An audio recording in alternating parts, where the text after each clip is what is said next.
జిల్లాలోని పోలీస్ స్టేషన్లలో పలు సందర్భాలలో స్వాధీనం చేసుకున్న వాహనాల యజమానులు సరైన పత్రాలు చూపెట్టి వాహనాలను తీసుకువెళ్లవచ్చు. జిల్లా ఎస్పీ అఖిల్ మహాజన్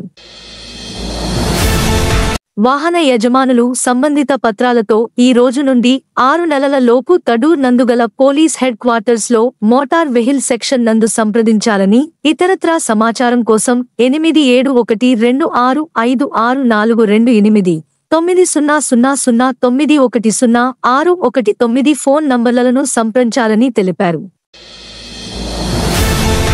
మొత్తం జిల్లా వ్యాప్తంగా 55 ఆటోలు 9, కార్స్ 2, సుమో 1, బైక్స్ 43 వాహనాలు ఉన్నాయని తెలిపారు.